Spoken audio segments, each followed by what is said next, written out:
दिल्ली के सीएम केजरीवाल के अब बाहर आने का समय आ गया है। जी हां, केजरीवाल आएंगे बाहर। क्यों अहम है दिल्ली के मुख्यमंत्री की जमानत की टाइमिंग।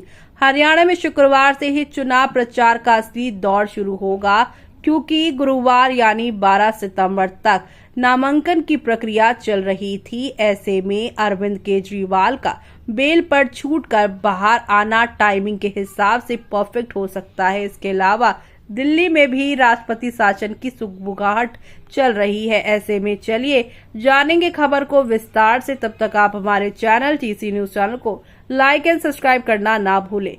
दिल्ली के मुख्यमंत्री अरविंद केजरीवाल तिहाड़ जेल में बंद है। आबकारी नीति से जुड़े सीबीआई मामले में जमानत को लेकर शुक्रवार को अब सुप्रीम कोर्ट फैसला सुना सकता है। दिल्ली के सीएम उन बड़े नेताओं में आखिरी ऐसी हस्ती है जो कथित शराब घोटाले में अब तक सलाखों के पीछे हैं। कयास लगाए जा रहे हैं कि उन्हें सुप्रीम कोर्ट से राहत मिल सकती है। हालांकि सीबीआई की तरफ से दलील दी गई है कि केजरीवाल बतौर सीएम गवाहों को प्रभावित कर सकते हैं, इसलिए उन्हें फिलहाल जमानत नहीं दी जाए।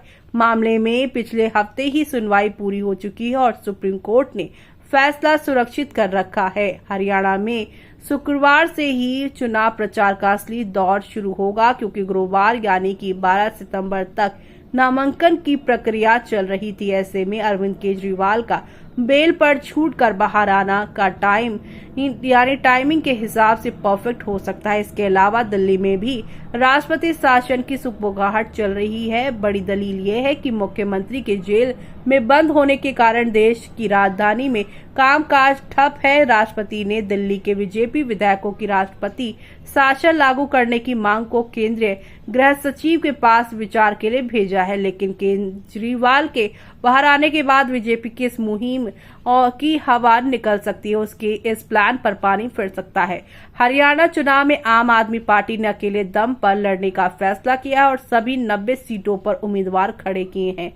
हरियाणा में आम आदमी पार्टी का संगठन दिल्ली और पंजाब की तुलना में काफी कमजोर है और ऐसे में अरविंद केजरीवाल की जो कैंपेन है से ही यहाँ पर हरियाणा को सबसे ज्यादा उम्मीद है।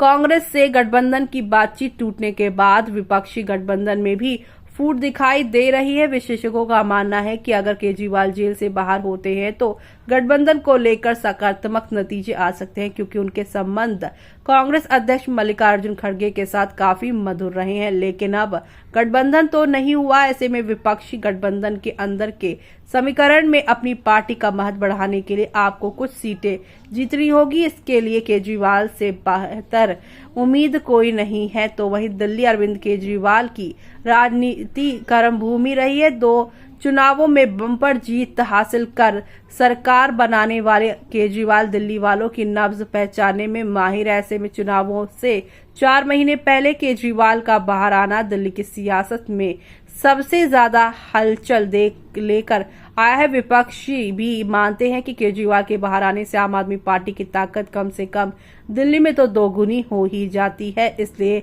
बाहर आते ही बतौर मुख्यमंत्री केजरीवाल ताबड़तोड़ फैसले ले सकते हैं।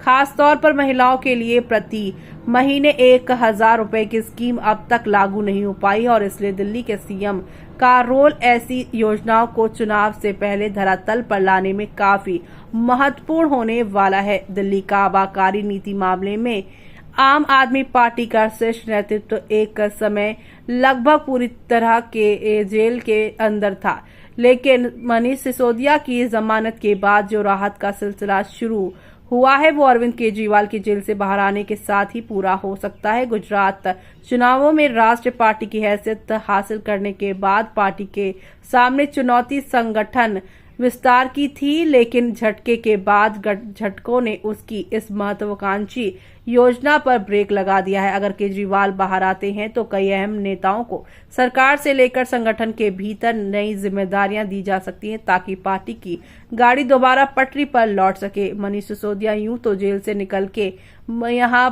के बाद पूरी दिल्ली में पदयात्रा कर रहे हैं, लेकिन उन्हें सीएम की गैर मौजूदगी में डिप्टी सीएम या मंत्री नहीं बनाया जा सकता था। रिहाई के बाद भी केजरीवाल फैसला कर पाएंगे कि सिसोदिया और बाकी वरिष्ठ नेता किस रोल में ज्यादा फिट बैठेंगे। ऐसे में आपका क्या कहना है, हमें कमेंट बॉक्स में कमेंट करके बताना बिल्कुल भी ना भूलें आप।